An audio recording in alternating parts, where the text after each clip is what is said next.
Want a cozy sweater that drapes like a dream and gives you that effortless off-the-shoulder vibe? This high-low batwing beauty is about to be your new favorite, because it's definitely mine.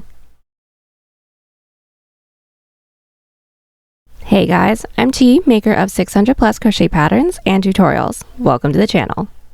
Today's tutorial is all about effortless comfort. We're making a high-low batwing sweater that drapes beautifully, feels amazing on the skin, and gives you that relaxed, throw-on-and-go vibe. It's the kind of piece you'll reach for chilly mornings, coffee runs, and cozy nights in. If you're new here, welcome! I share cozy, stylish crochet clothing every Sunday and Wednesday, so tell a friend, tap the bell, and subscribe so you never miss an upload. And if you enjoy the video, give it a big thumbs up or 2 thumbs down if you don't. But either way, it helps keep these tutorials free. Any category for yarn will work. I used about 365 grams, that's 820 yards, along with a 5.5 and 9mm hook.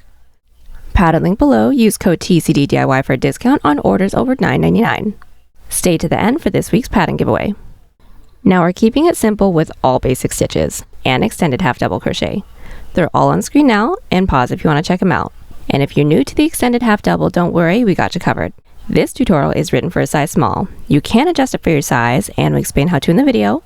So without further ado, here's how to crochet your own snuggly high-low batwing sweater. We're starting with the front panel. Honestly, it doesn't get any easier than this. It's just a rectangle, but it's the foundation for the effortless, drapey fit that we all want. So grab our category 4 yarn, make a slip knot, then grab our 9mm hook. Make a chain that reaches from the top of our shoulder down to our hips. If you want a cropped look, you can stop at your waist, but I want mine full length, so I'm chaining 50, that's roughly 17 inches or 43 centimeters. Then we're going to work an extended half double crochet row. The turning chain for that is going to be 3. That's not going to count as a stitch, that's just the height that we want for the extended half doubles. Then working into the 4th chain from our hook, we're going to yarn over, insert into that chain, pull through. The extended part of the half double comes from the yarn over, pull through the first loop to get 3 loops on our hook, then yarn over, pull through 3 like a normal half double. Again, yarn over, next chain, yarn over, pull through 1 to get 3 loops on our hook, then yarn over, pull through 3. It's a little bit taller than a normal half double crochet, actually roughly the same height as a double crochet, but it gives a little bit of a different texture than a double crochet. Perfect for any project that you want to work up quickly but give it a little zest. We're going to place 1 extended half double crochet into every chain, then once we reach the end we're going to do another row of extended half double crochets. But for the front panel we aren't doing any increases or decreases, so at the end of the row, make sure we have the same number of stitches as chains that we made. And make sure you jot down that number for the back panel once we get there. Since it is high-low, the back panel will have to have more chains than the front panels. At the end of the row, just chain 3, flip your work. This is where the texture happens, and we're going to be working more extended half double crochets into the back loops only. This simple tweak gives us a clean, modern vertical rib that looks store-bought. So to work into the back loops, find the tops of our stitches. There's going to be a front and a back, and just insert your hook into the loop that's furthest away from us with our normal extended half double crochet. So the stitch is the same idea. And just make your way down. And that's it. We're going to continue working these rows back and forth until the panel is wide enough to reach from 2 inches past one shoulder tip all the way across your chest till 2 inches past the other shoulder tip. Now this width is crucial. This rectangle sets your neckline width and your front length. After every few rows, just pause and double check your height or your width against your own body or the intended wearer right before you move on, just to make sure y'all get the perfect fit. Now I did a total of 30 rows. My width, just about 24.5 inches or 62 centimeters. And once when everything is fitting and sitting right, we're going to move on to the back panel. And good news, it's just as easy as the front, just a smidge longer. It's going to have the same stitch, same texture, and same relaxing rows. The only difference is the length. This is what's going to give us that effortless high-low silhouette. Still using our 9mm hook, we're going to make a slip knot and make a chain that reaches from the top of our shoulder down to wherever you want the back hem to fall. Mine's going to be about 3 inches longer than the front for that drapey high-low look, so I'm going to chain 60, and that's just about 20 inches or 59 centimeters. Then after the chain, we're going to do our extended half double crochets into every chain. Then, for the same amount of rows as the front panel, back loop extended half double crochets, exactly the same way as the front. This keeps the texture perfectly matched with the front panel so that everything lines up cleanly once we seam up the shoulders. Just keep working these rows back and forth until your back panel is the exact same width as the front panel, so same number of rows. There's no shaping, there's no curves, just a longer rectangle that gives that sweater its signature drape. The front panel and the back panel are beautifully done, looks exactly the same, but the back's a hair longer. Now we're gonna seam the shoulders together, and this part is totally up to you. Your neckline can be a classic boat neck, kind of like what we're gonna do, a tighter crew neck style opening, or wide enough to slip off your shoulder. It all depends on where you place your stitch markers. Now here's how you get your perfect fit. We're gonna place our front panel on top of our back panel. Decide how wide you want your neckline to be, then once you got your sweet spot, place a stitch marker on both panels to mark where the seam should stop. I placed my stitch marker into the 9th row from the outer edges on both sides. We want to make sure that they're both even. Then we're going to line up both panels, and starting from the outer edge, we're going to do a single crochet seam through both panels until we reach our stitch marker. That's just going to be 2 single crochets in through every side row. That's going to keep the seam sturdy but still flexible so that the neckline drapes instead of bunching. We're going to repeat the same thing on the other shoulder, but don't cut this one because we can actually work straight into cleaning up the neckline right after that, because who wants extra ends? Not us. Now cleaning up the neckline is actually going to give it a little bit of structure. We're going to turn our sweater right side out because we want this round to look as neat as possible. We're going to switch out to our 5.5mm hook and work around with a single crochet row. And we're just going to work 3 single crochets in through every side row. That's what's going to keep the edge smooth and prevents any gappage. Now once we've made our way all the way back to the start, we're going to slip stitch into that chain space. Then we're going to go for a subtle rib texture, so just another row of single crochets, but now within the back loops into every stitch. We want to make sure that we're working in the same direction as the last row for that subtle rib texture, by the way. Now this tiny tweak adds a clean modern line and helps the neckline hold its shape without tightening it too much.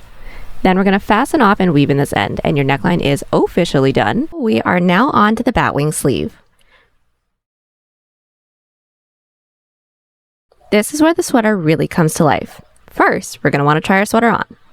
Since we're not seaming the sides, we're going to need a little guide to show us where the front and the back panels naturally meet. So stand relaxed and place a stitch marker right at your waist on both sides. I'm going to place my stitch markers into the 28th stitch from the top on both panels, and that's about 11 inches or 28 centimeters. That's going to mark the point where the panels line up, and it also acts as your quote-unquote side seam. Now let's shape the batwing sleeve by switching back out to our 9mm hook. We're going to attach our yarn into the bottom of the armhole, so where we placed our stitch marker. We're keeping it subtle, clean, and super wearable. Just a gentle little taper that follows the natural line of your arm. We're going to alternate between 2 simple rows. Now everyone's row 1 is a shaping row.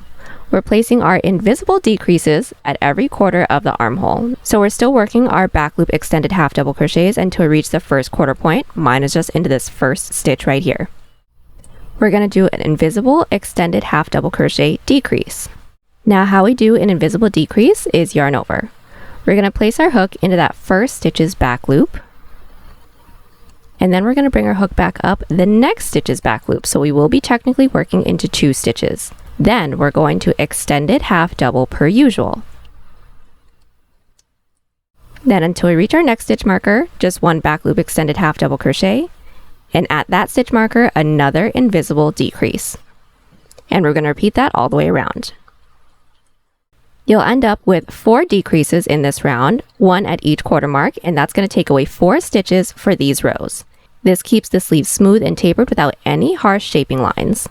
Now the decrease into every quarter point doesn't need to be exact. We just want to make sure that the decreases are roughly in the same range to keep the decreases as even as possible. And now the next round is easy. That's going to be just an extended half double crochet row into every stitch with no decreases.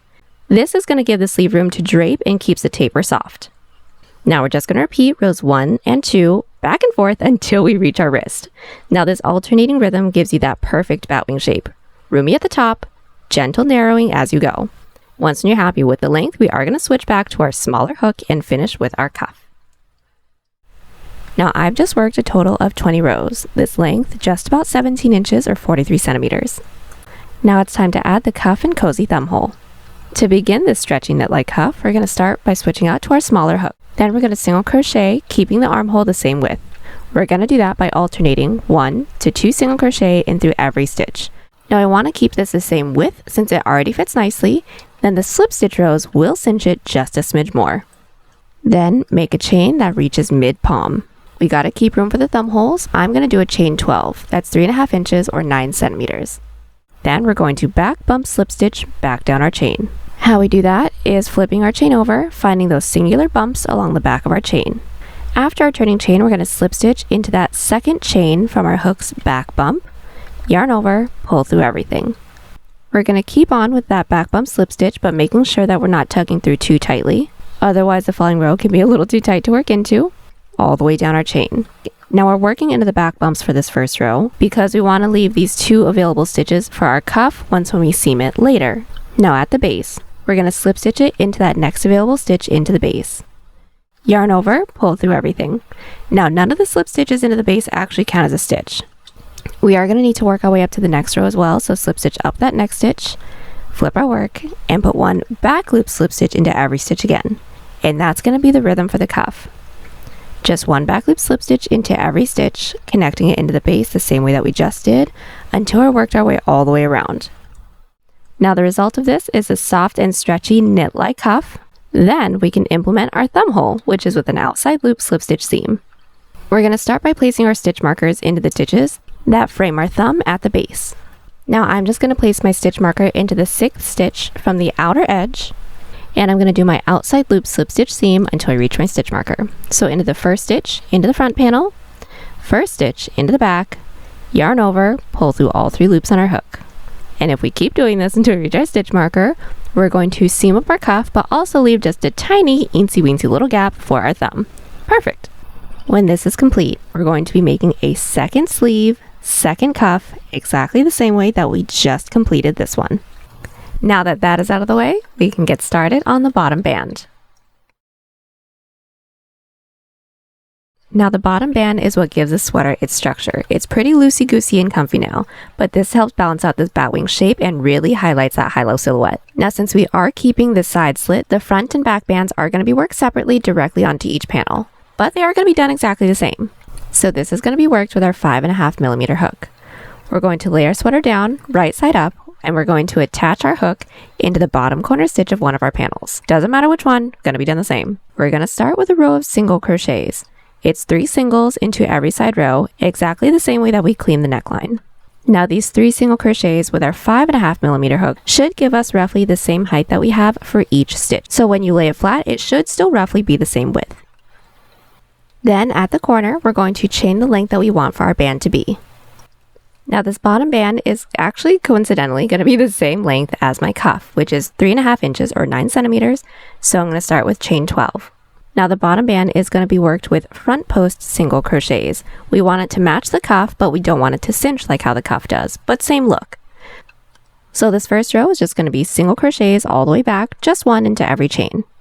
Now the connection into the base will be done exactly the same way as the cuff, so just slip stitch it into that next stitch into the base to connect this row, then work our way up to the next row by slip stitching into that next stitch. None of the slip stitches into the base count as a stitch. Now for our row 2, we're going to start with our front post single crochets.